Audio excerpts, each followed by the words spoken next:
vida sobrenatural de William Marion Branham.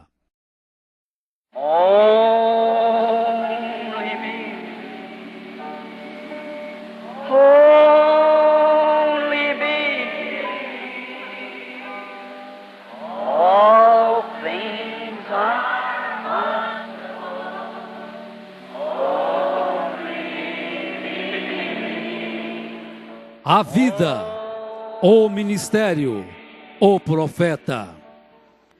Esta é uma história que fala de um homem que, acima de tudo e de todos, decidiu seguir as pegadas sangrentas de Cristo, preferindo por um pouco de tempo padecer afrontas, do que, por um pouco de tempo, sentir o gozo do pecado. Holy be all things are 1909. Ella Branham casou-se aos 14 anos com Charles Branham, de 18, ambos descendentes de irlandeses, em 1907, após se conhecerem em um rodeio. Desta união nasce o primeiro filho, chamado William Marion Branham, no dia 6 de abril de 1909, em uma cabana de madeira próxima a Burkesville, nas colinas de Kentucky, Estados Unidos da América. Os seus pais desde já o apelidaram de Billy. Na manhã do seu nascimento, por volta das 5 horas, quando Charles abriu a janela, havia um pássaro em um pequeno arbusto ao lado cantando, e uma luz amarela esverdeada entrou girando e pairou sobre sua cama.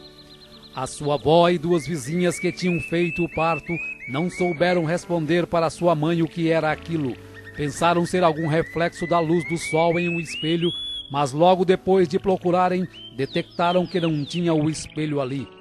Pelo trabalho frequente de lenhador, Charles era obrigado a estar longe de sua esposa e filho durante a semana. Naquele outubro de 1909, um temporal o encurralou em um acampamento longe de casa. Ela, 4 meses grávida de seu segundo filho, preocupava-se enquanto seu suprimento ia se acabando. Vários dias após a tempestade passar, um senhor que era vizinho percebeu que já não estava mais saindo fumaça da cabana dos Branhams. Então resolveu ver o que havia acontecido. Ele bateu, mas não teve resposta. Quando ele tentou abrir a porta, percebeu que estava trancada por dentro. Com muito esforço, conseguiu forçar a abertura da porta. O que ele encontrou no interior o fez estremecer. Ela e seu bebê estavam amontoados na cama, quase mortos de frio e fome. Apressadamente o vizinho agarrou o machado e foi até a floresta. Voltando com suficiente lenha para aquecer a cabana, sem encontrar comida, foi até sua casa e retornou com o máximo de mantimentos que podia carregar. E isto foi o que os manteve vivos até a chegada de Charles. 1910. Em março de 1910, Charles e Ella Branham tiveram seu segundo filho, Edward Branham. 1911. No início de 1911, Ella Branham deu à luz ao seu terceiro filho, que se chamou Henry Branham. No outono deste ano, Charles estava numa festa quando houve uma briga. Um robusto valentão chamado William Yarbrough derrubou um amigo de Charles no piso, pulou sobre ele, puxou sua faca e estava prestes a cravá-la em seu coração, quando Charles com uma faca lhe perfura o peito e o deixa sangrando, porém ainda vivo. E assim, no espaço de uma tarde, Charles Branham desapareceu, deixando sua esposa sozinha na mata para defender-se por si própria e a seus 3 bebês. Billy tinha 2 anos e meio, Edward tinha 1 ano e meio e Henry tinha apenas 6 meses.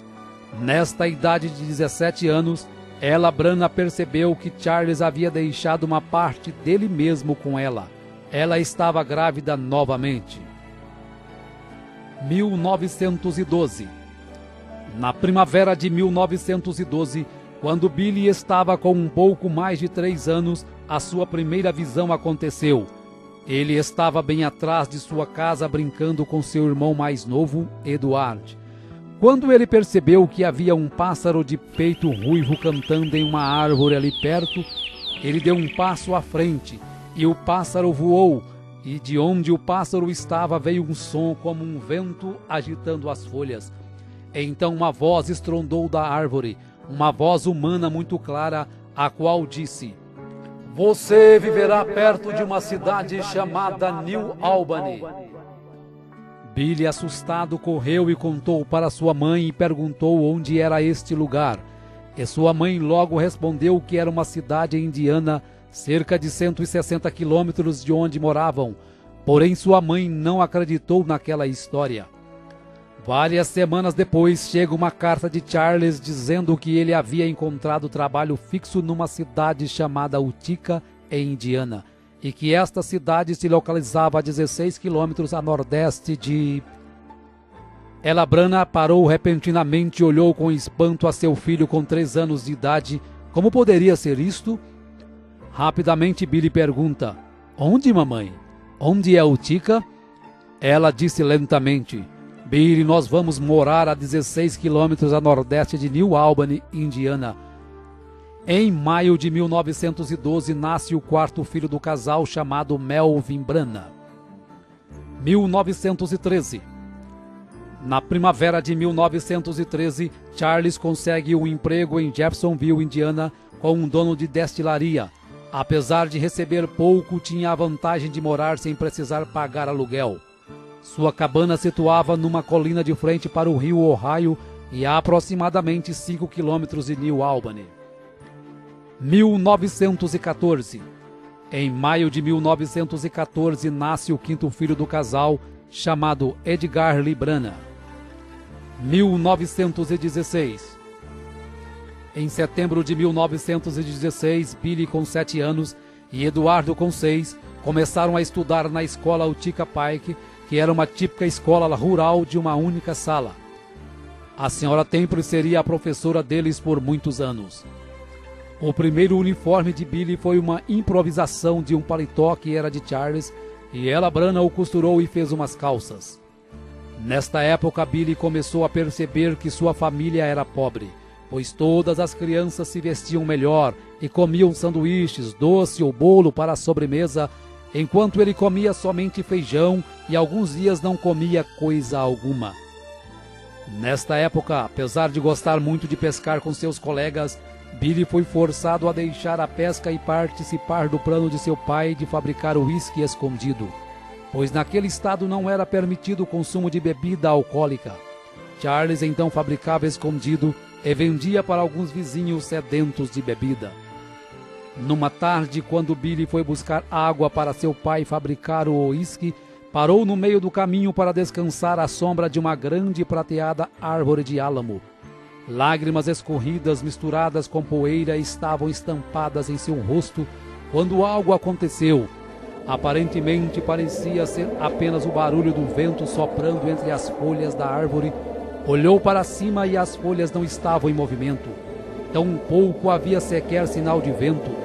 Levantou-se, caminhou uma pequena distância, olhou novamente para cima. Então ouviu aquele ruído novamente e notou que bem no meio da árvore havia um redemoinho do tamanho de um barril agitando seus galhos. E o vento parecia estar soprando sobre as folhas de um lugar específico da árvore. E o barulho já estava bem mais forte. De repente, em meio deste redemoinho, uma voz estrondou da árvore, uma profunda e audível voz dizendo: Nunca fumes, nem bebas, nem de maneira alguma corrompa o seu corpo, porque tem uma obra para ti quando tiveres maior idade. Saiu correndo e contou para seus pais, e disse que nunca mais passaria por aquela árvore novamente, e ele nunca mais passou. 2 semanas mais tarde, Billy e Eduardo estavam brincando e subitamente ele sentiu algo estranho vir sobre ele. Então ele parou e sentou-se ao lado de uma árvore à margem do rio Ohio. Ele olhou para baixo em direção a Jeffersonville e viu uma ponte levantar-se da margem, peça por peça, em movimentos rápidos e atravessar o rio. Viu também que durante sua construção, parte da ponte caía, causando a morte de 16 homens, desaparecendo nas águas escuras. Novamente, quando ele conta a história para sua família, ninguém acredita, a não ser sua mãe, que começa a ligar os fatos desde o seu nascimento. 1917. 1917 foi um difícil ano para Billy na escola. Muito pobre, sem condições de uniforme digno, sem sapatos para usar. Um dia a professora ficou curiosa em saber por que Billy insistia em usar um casaco em um dia tão quente. Como ele não estava com camisa por baixo, disse que estava com frio. Então ela pediu que ele se sentasse próximo à lareira para aquecer, pois só podia estar doente.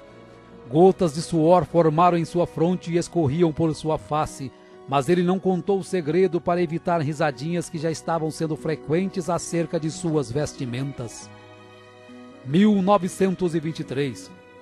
Em maio de 1923, nasce o 8º filho do casal Brana, chamado Howard Brana, que se junta a Charles Jr. de 4 anos, Jesse de 7, Edgar de 9, Melvin de 11, Henry de 12, Eduardo de 13 e Billy com 14. Nesta época, Billy fazia armadilhas para apanhar animais e ajudar a colocar comida em casa, pois para seu pai estava difícil sustentar 8 filhos, principalmente no inverno. Os Branas tinham uma má reputação nos arredores de Jeffersonville, por isso Billy frequentemente era evitado pelas pessoas. E ele sabia que era porque seu pai e seus tios eram uma turma desagradável de fumantes, mascadores de fumo, que jogavam, bebiam e fabricavam bebidas alcoólicas clandestinamente. Neste ano, Billy foi tentado a beber, sendo forçado por seu pai e um amigo. Quando Billy não aceita, seu pai o chama de marica. Billy, enfurecido, pegou a garrafa para colocar na boca, quando aquele redemoinho começou a soprar, o fazendo lembrar daquela grande voz. Então jogou a garrafa no chão e saiu correndo e chorando. Na primavera de 1923, Billy caminhava com uma garota para a escola. No caminho de volta para sua cabana, 5 garotos o ameaçaram por estar caminhando com aquela garota e bateram em Billy até quase o deixar inconsciente. Billy foi direto para casa, pegou um rifle Winchester calibre 22, carregou com 16 balas, então foi para um ponto da estrada onde ele sabia que os garotos passariam. Dando passos detrás do arbusto, Billy barrou o caminho deles com seu rifle apontado e engatilhado.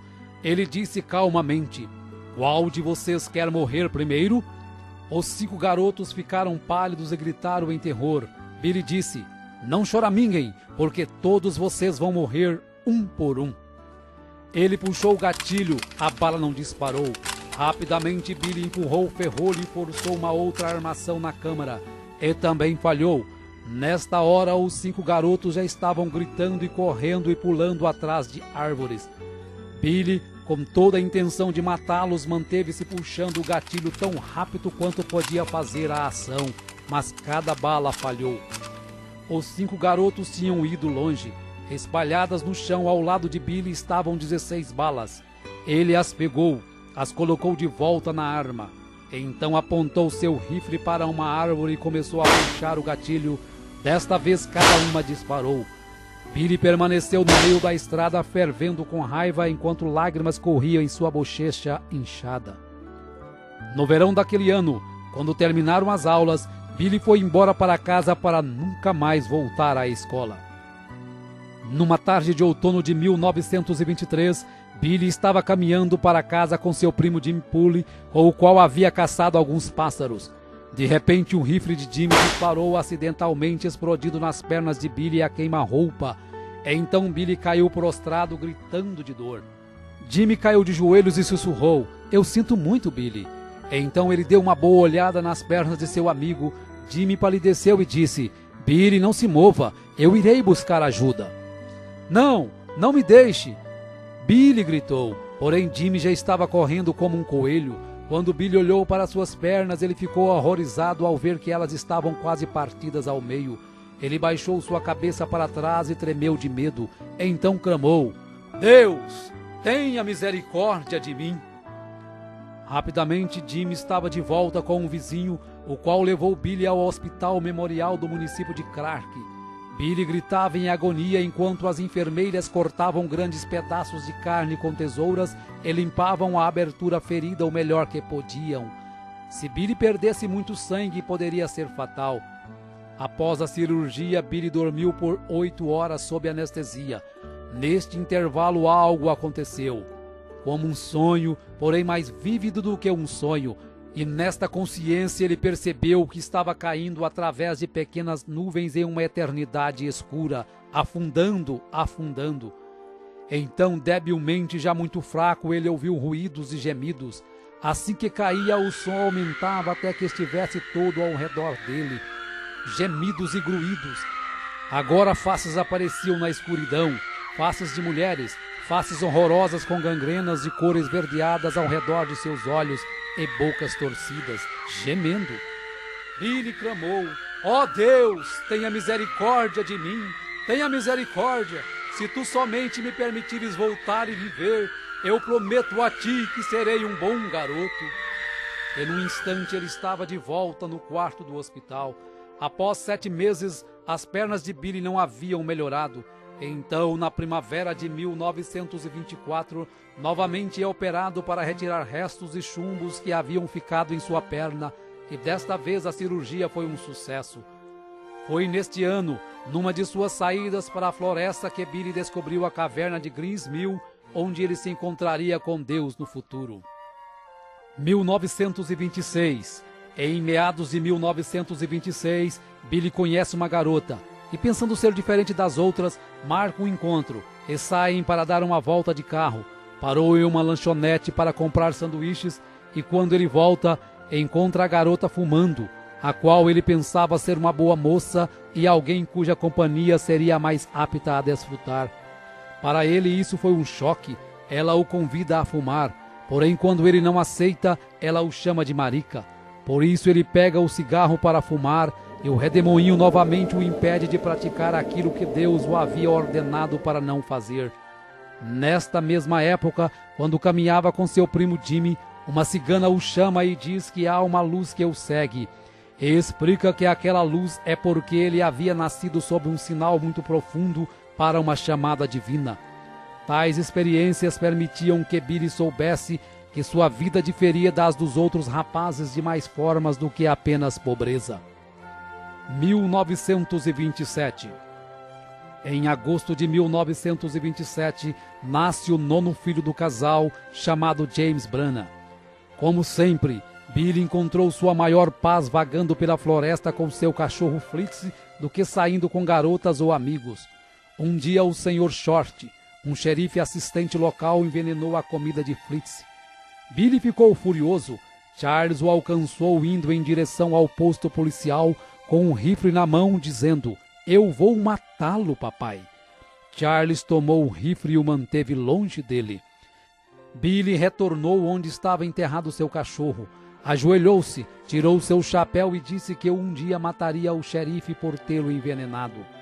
Agora que seu melhor amigo se tinha ido, Billy sentiu a necessidade de uma mudança em sua vida mais do que nunca. Mais tarde, naquele outono, conheceu um homem chamado Francisco que estava saindo para o oeste, a Phoenix, no Arizona. Quando o Sr. Francisco o convidou para ir com ele, Billy agarrou a oferta tão logo estivessem prontos para partir. Billy disse à sua mãe que ele iria acampar por 1 ou 2 semanas. Daquela maneira ele poderia deixar a cidade sem que ela tentasse falar com ele para impedi-lo. Quando ele chegasse no Arizona, lhe escreveria uma carta e explicaria. Em setembro de 1927, com 19 anos, foi para o oeste, em Phoenix, no Arizona, para trabalhar em um rancho onde permaneceu por 1 ano e meio. 1929. No fundo de seu coração ele sentia que estava fugindo de Deus, pois estava sempre sentindo a sensação como se alguém caminhasse ao seu lado, tratando de dizer-lhe algo, especialmente quando estava a sós. Um dia recebeu uma carta de sua mãe avisando que seu irmão Eduardo estava muito doente, porém Billy não levou isto muito a sério. Após alguns dias, Billy recebe o telegrama que seu irmão Eduardo havia morrido na noite anterior. A notícia o atordoou, então olhou através do amarelo e queimado sol da pradaria, e lágrimas corriam pelo seu rosto. Ele lembrou em quão difícil a vida tinha sido para os 2 garotos, indo à escola sem roupas suficientes para vestir, sem livros escolares, papéis ou canetas, e às vezes sem comida para comer. Oh, se ele pudesse somente voltar e viver isto novamente! Porém, Eduardo tinha se ido. Billy desejou saber se Eduardo estava pronto para encontrar-se com Deus. Então o pensamento o afetou. E quanto a ele mesmo? Estava ele pronto para encontrar-se com Deus? Billy voltou a Jeffersonville para o funeral. No encerramento de seu sermão, o reverendo McKinney pergunta se tem alguém que quer aceitar a Cristo naquela hora. Billy firmou-se em seu assento para não se levantar. Algo estranho estava puxando seu coração. O que quer que isto fosse, estava fazendo ele miserável. Após o funeral, Billy permaneceu em Indiana. Logo ele conseguiu um trabalho em uma companhia de serviço público de Indiana. Em novembro de 1929, Ella Branham deu à luz ao seu 10º e último filho, que finalmente foi uma menina e se chamou Dolores Branham. Nesta época, Billy recebeu uma proposta extra de emprego, desta vez de ser guarda florestal do estado de Indiana. Agarrando a proposta de imediato, pois ele ajudava no sustento da família Branham com 11 pessoas em casa. Um dia, ao ser escalado para patrulhar o Parque Estadual de Henryville, dentro do ônibus, uma mulher astróloga diz quem ele era, o dia em que ele havia nascido, e que havia nascido sob um sinal como um dom para a humanidade. Termina dizendo que ele havia nascido para o Oeste. 1930. Após algum tempo, Billy sofre um acidente de moto em frente a um campo de treino de pugilistas. Então os homens o convidam para entrar e assistir a algumas lutas enquanto se recupera. A partir de então começa a tomar gosto pelo boxe e inicia os treinamentos com George Smith, que era então conhecido por 6 segundos, por derrotar um adversário no ringue em 6 segundos. Billy prosperou no ringue e, lutando como amador, nunca havia perdido uma luta. Depois de um ano de competições, ele se tornou um profissional e campeão de vários torneios. Até então ele pensava que era imbatível, até que lutou contra Bill Pritchard. Nesta luta, Billy foi tão massacrado que no intervalo do último round, orou a Deus que se ele permitisse que saísse vivo daquela luta, nunca mais lutaria. Depois daquela noite, Billy jamais subiu no ringue novamente. 1931. No outono de 1931, Billy, com 21 anos de idade, foi acometido de acidez estomacal devido ter se asfixiado com gás em seu trabalho em New Albany, ficando muito ruim. Seu estômago rejeitava quase tudo o que tentava comer. Então, após passar por especialistas em Louisville, Kentucky, os médicos disseram que era apendicite e que ele tinha que ser operado. Muito embora ele nunca tivesse sentido nenhum sintoma dessa enfermidade, permitiu que fizessem a cirurgia. Nervoso e assustado, ele queria alguém perto dele durante a operação que soubesse orar, sentia estar chegando ao fim de sua carreira. Embora não tivesse jamais bebido, fumado ou se corrompido de alguma forma, tinha a consciência de que não estava pronto para se encontrar com Deus. Após a cirurgia, deitado e completamente consciente, Billy sentiu seu pulso se tornar mais fraco a cada minuto. Foi quando o quarto do hospital começou a escurecer como se fosse um grande bosque. Ele podia ver o vento soprando entre as folhas. Ele começou a ter a sua terceira visão. As folhas que ele escutava eram as mesmas que sopravam naquela árvore de álamo naquele dia.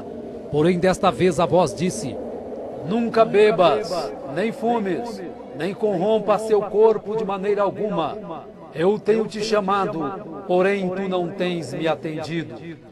Estas palavras se repetiram por 3 vezes. E então disse: "Senhor, se és tu, permita-me voltar de novo à terra, e pregarei teu evangelho desde os terraços e esquinas das casas. Eu contarei a todo mundo sobre isto." Quando esta visão passou, ele já se sentia melhor.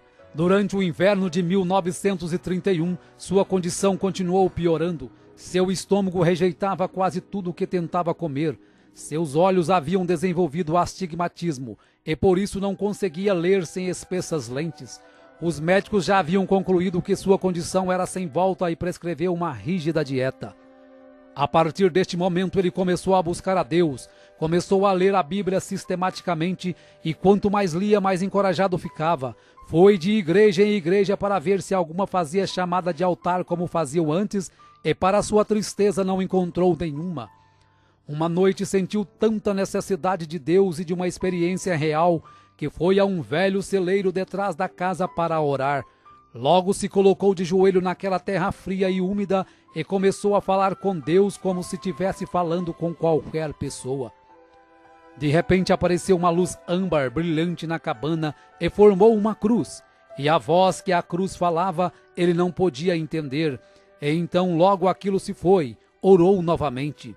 Senhor, se és tu, por favor, venha e fala-me outra vez. E logo aquilo veio novamente. Nesta época foi que sua mãe sonhou que Billy estava em uma nuvem branca pregando para todo mundo. Aquilo atingiu Billy de uma maneira muito peculiar, porque sua mãe quase nunca sonhava. 1932. No outono de 1932, Billy estava trabalhando na rede elétrica quando viu pela primeira vez Amelia Hope Brumbeck, uma linda moça com cabelos escuros. Então decidiu conversar com a moça. Nesta conversa, ela convidou Billy para ir à igreja que ela frequentava, a Igreja Batista Missionária em Jeffersonville, da qual o pastor era o Dr. Roy Davis. Apesar de ter ido para a igreja somente por causa de Hope, Billy desenvolveu um imenso respeito por Davis.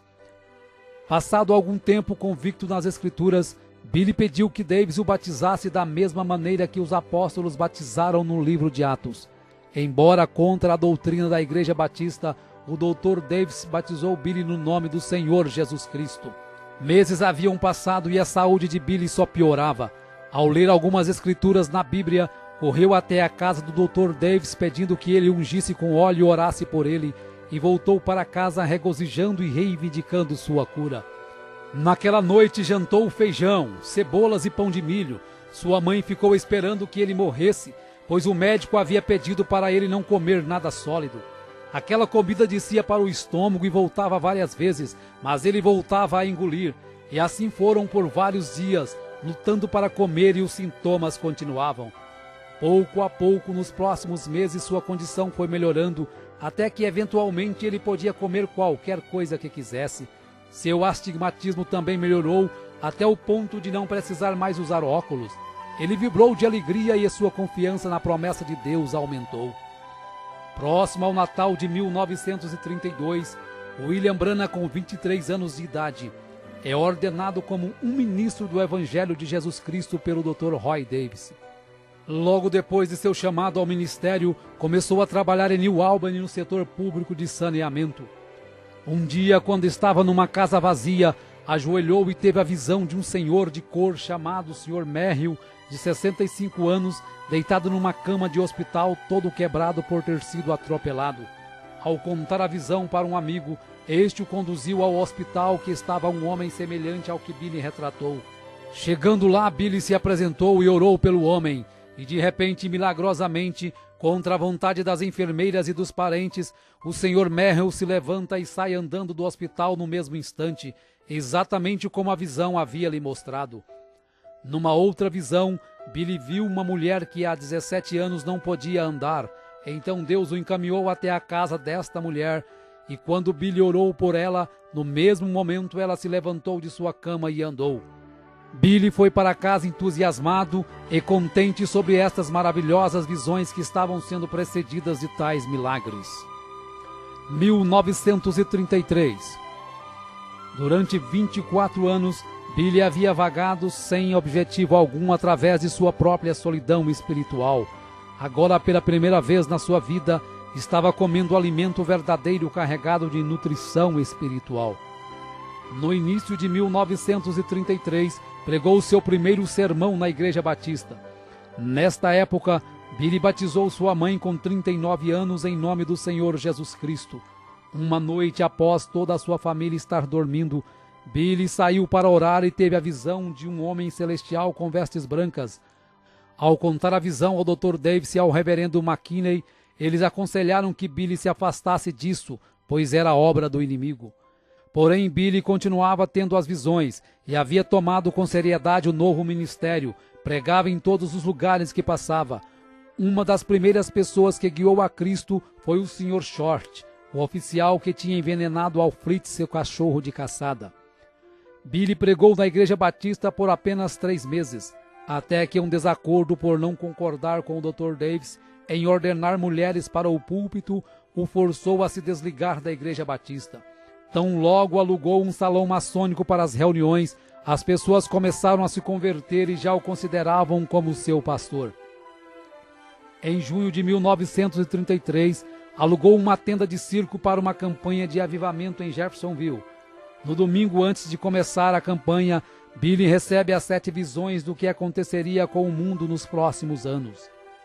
Inspirado por estas visões, Billy pregou com grande aflição nas noites da campanha, e isto fez com que cada dia as pessoas lotassem mais a tenda, ao ponto que numa escola dominical, Billy pregou para aproximadamente 1000 pessoas.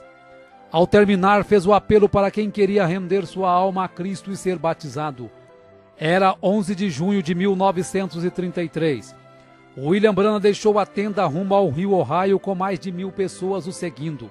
Destas, 200 pessoas para serem batizadas.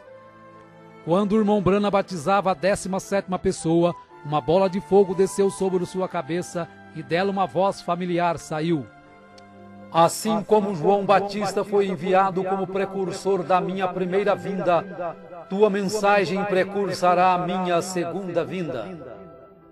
Margie, uma professora de escola dominical conhecida do irmão Branham, estava por ali em seu bote à margem do rio, usando apenas roupas sumárias.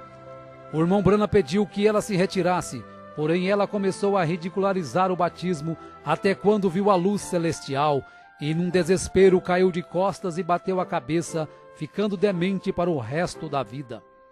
Após a campanha, o salão maçônico alugado já não suportava mais a quantidade de pessoas que frequentavam as reuniões. Então o irmão Branham orou até que Deus mostrou para ele um terreno pantanoso na esquina da rua 8ª com a rua Penn.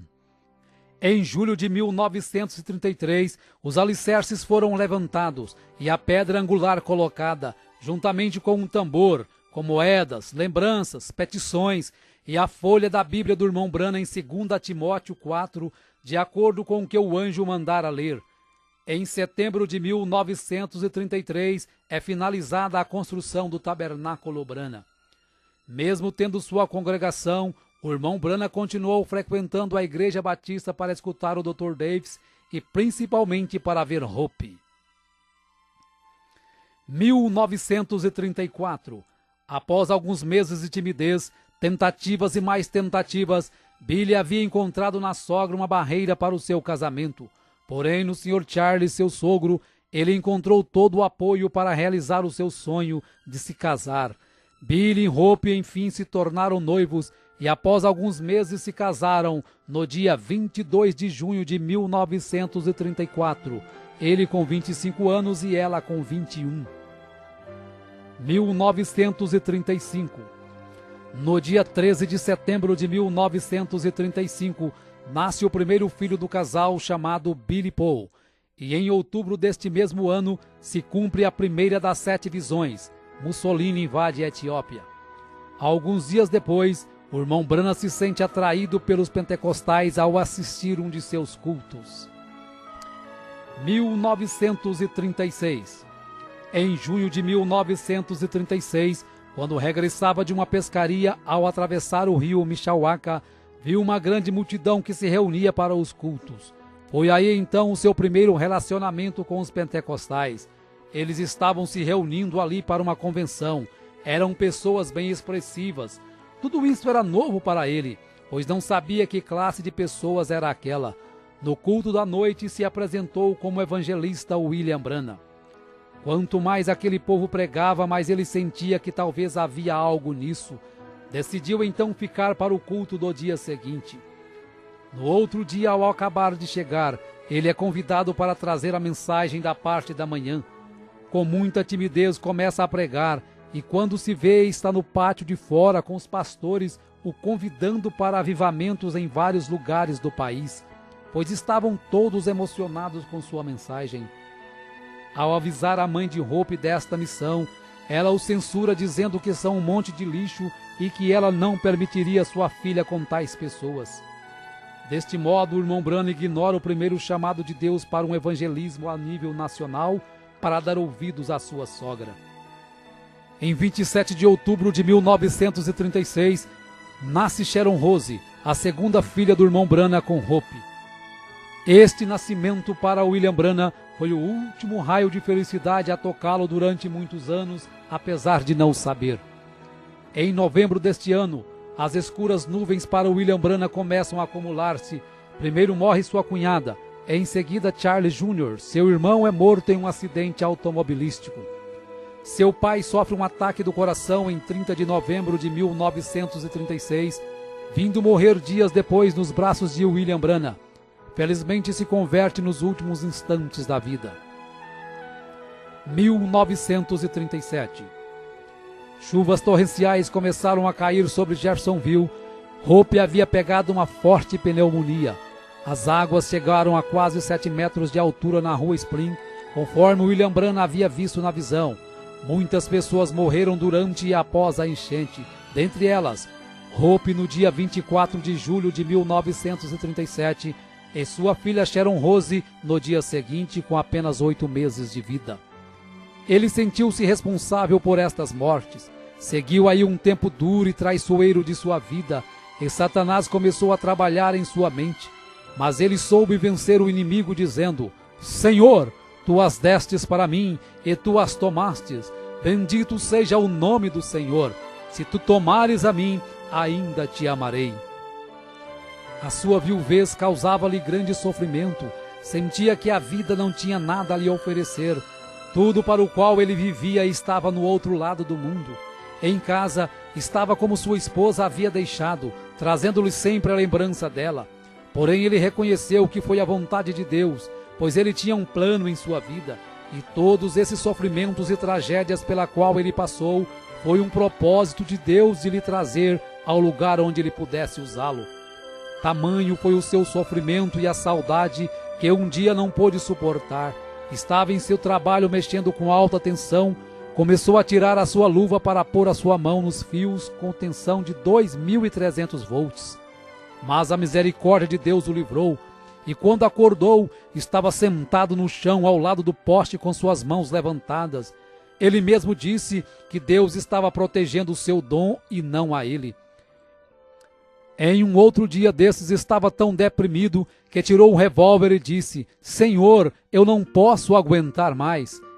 E orando o Pai Nosso, pôs um revólver na sua cabeça e apertou o gatilho o mais que podia, porém a arma não disparava. Finalmente, quando ele lançou a um lado a arma, ela disparou furando a parede e disse: Senhor, o que fiz? Tu nem sequer me deixas morrer? Ajoelhou-se e disse: Senhor, se tu não me ajudares, não sei o que farei. Estás me partindo em pedaços.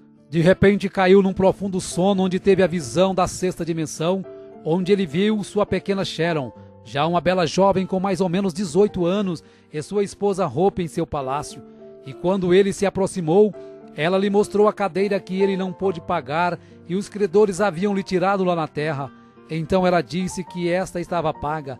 A visão terminou quando Hope o pediu para não se preocupar, pois ela e Sharon estavam melhores do que ele.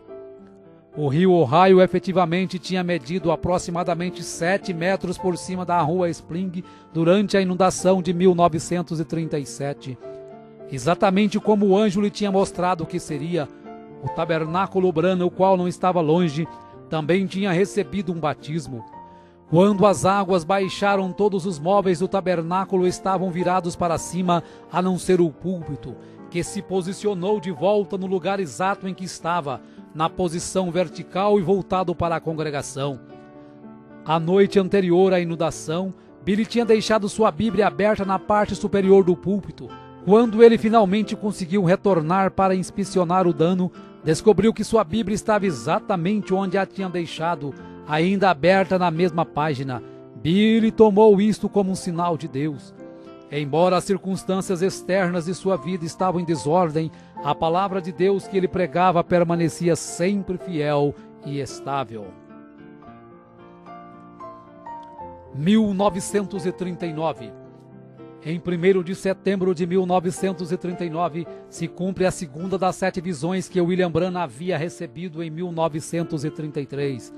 Adolf Hitler invade a Polônia e a partir dali viria o Holocausto dos Judeus. 1940. Um ano de muitas visões e milagres. Enfatizamos apenas o caso de George Carter, uma moça de 23 anos com tuberculose que foi curada pelo irmão Branham, sendo vista antecipadamente através de uma visão. Viveu com saúde até 1954, quando diagnosticou câncer no seio. Novamente o irmão Branham ora e ela é curada, recebendo mais 44 anos de vida, morrendo em 1998 com 84 anos de idade. 1941. Durante os 5 anos após a morte de Hope, Meda Bloy cuidara de Billy Paul para William Branham. O irmão Branham ainda tentou fazer com que ela deixasse este serviço, pois ela estava em boa idade para se casar, e ele pensava que estava apenas ocupando seu tempo. Porém, Meda se entristeceu com este pedido e chorou durante dias, pois ela se sentiu muito bem naquele lugar e no que fazia. Após uma festa de aniversário que Meda havia feito para Billy Paul em 13 de setembro de 1941, durante uma noite, o anjo, ao acordar William Branham, o ordena a se casar com Meda no dia 23 do próximo mês, dizendo até o horário da cerimônia. William Branham e Meda Bloy se unem em matrimônio no dia 23 de outubro de 1941, conforme a ordenação do anjo. E como lua de mel, Billy, Meda e Billy Paul vão para as montanhas Hurricane, próxima à fronteira do Canadá, onde ocorre o incidente da sua perda em meio à tempestade, conforme narrado por ele na mensagem Um Guia.